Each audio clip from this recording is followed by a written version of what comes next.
बार ऐसी परिस्थितियां हो जाती हैं जिनसे आपको आपके मृत परिजनों से इतना अधिक लगाव होता है कि वह आपके सपनों में भी दिखाई देते हैं।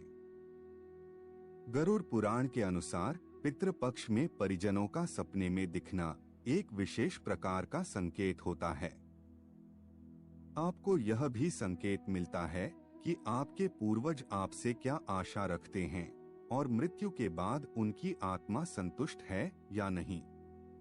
ऐसे अनेकों सपने होते हैं जो आपको अलग अलग संकेत देते हैं। यह संकेत क्या हैं और इनका क्या अर्थ है, यह सब हम आपको इस प्रस्तुति में बताएंगे।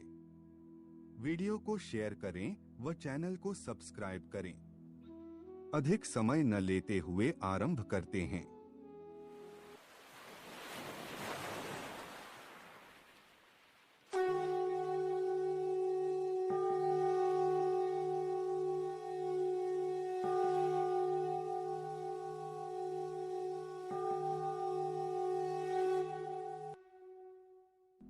गरुड़ पुराण के अनुसार जब किसी व्यक्ति की अंतिम क्रिया विधि विधान से नहीं होती तो उस व्यक्ति की सद्गति नहीं हो पाती। इसलिए उसे अपने वंशज सपने में दिखाई देने लगते हैं। साथ ही दूसरा कारण यह भी हो सकता है कि अगर आपके पूर्वजों की कोई इच्छा पूरी नहीं होती तो भी वह सपने में दिखाई देते हैं।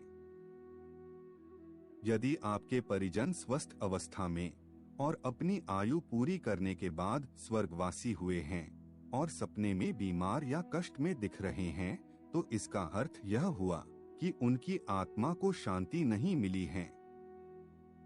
सपने में आकर परिजन आपको संकेत देते हैं कि आप उनकी आत्मा की शांति के लिए कुछ करें। ऐसे में आपको ज्ञानी पंडित या अपने बड़े बुजुर्गों की राय लेनी चाहिए और तर्पण, श्राद्ध या दान आदि विधि विधान से करना चाहिए। इसके अतिरिक्त अब हम आपको बताएंगे कि वह क्या क्या संकेत हैं और उनके क्या क्या अर्थ व प्रभाव हो सकते हैं। अगर आपको आपके पूर्वज सपने में प्रसन्न दिखाई देते हैं तो यह एक शुभ संकेत है। इसका अर्थ है कि आपकी सभी मनोकामनाएं पूरी होने वाली हैं। साथ ही आपको सभी कष्टों से मुक्ति मिलने वाली है। यदि किसी जीवित व्यक्ति को आप अपने सपने में मृत देखते हैं तो शास्त्रों के अनुसार यह उस व्यक्ति की आयु बढ़ने का संकेत है। मृत परिजन आपके सिर पर प्यार से हाथ फेर रहे हैं। इस तरह का सपना आना बहुत ही शुभ माना जाता है। इस सपने का अर्थ है कि आपके पूर्वज आपसे संतुष्ट हैं और वह आपको आशीर्वाद दे रहे हैं।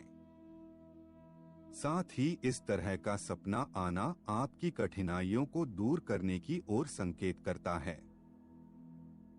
कई बार आपने सपने में देखा होगा कि आपके पूर्वज आपकी ओर हाथ बढ़ा रहे हैं तो समझ जाएं कि वह आपके जीवन में आ रही बाधाओं और परेशानियों से दुखी हैं और वह आपके दुखों को कम करने के लिए आपकी ओर हाथ बढ़ाकर आपकी सहायता करना चाहते हैं। घर में अगर कोई महिला गर्भवती है और उस महिला को बार बार सपने में मृत पूर्वज दिखाई दे रहे हैं तो यह इस बात का संकेत है कि वह आपके घर में दोबारा जन्म ले सकते हैं। इसके अतिरिक्त अगर घर के किसी भी सदस्य को बच्चे के रूप में दिखाई दें तो इसका अर्थ है कि वह जल्द ही लौटकर आपके घर में आने वाले हैं। यदि आपको अपने पूर्वज सपने में रोते हुए दिखाई दे रहे हैं तो इसका अर्थ यह हुआ कि वह किसी तरह के कष्ट में हैं और उनकी आत्मा की शांति के लिए आपको पिंडदान या दान करना चाहिए। उपाय स्वरूप आपको यह कार्य करने चाहिए। जैसे पितृपक्ष में पितरों की शांति के लिए विधि विधान पूर्वक श्राद्ध कर्म करना चाहिए। इसके अतिरिक्त आप चाहें तो पितरों की शांति के लिए पंच बलि दान भी कर सकते हैं। इसके लिए आपको पितरों के नाम से भोजन बनाकर ब्राह्मण, कुत्ते, बिल्ली, कोएं और गाय को दान करना चाहिए। गरुड़ पुराण के अनुसार गया श्राद्ध का बहुत महत्व बताया गया है। गया में जाकर श्राद्ध कराने से 100 पीढ़ियों का उद्धार होता है और पितरों की आत्मा को शांति मिलती है। यान्ति देवव्रता देवान पितृन्यान्ति पितृव्रता भूतानि यान्ति भूतेज्या यान्ति मद्याजिनोपी मां। श्री कृष्ण कहते हैं कि देवताओं को पूजने वाले देवताओं को प्राप्त होते हैं, पितरों को पूजने वाले पितरों को प्राप्त होते हैं, भूतों को पूजने वाले भूतों को प्राप्त होते हैं और मेरा पूजन करने वाले भक्त मुझको ही प्राप्त होते हैं। इसीलिए मेरे भक्तों का पुनर्जन्म नहीं होता। पितृलोक में भी पुण्यात्मा ही पहुंचती है, जहां वह अपने पितरों के साथ सुखपूर्वक समय बिताकर पुनः जन्म लेती है। गीता के पाठ से भी पितृ दोष से मुक्ति पाई जा सकती है। पितरों के निमित्त पढ़े गए गीता पाठ से पितरों को मुक्ति मिलती है। श्राद्ध पक्ष में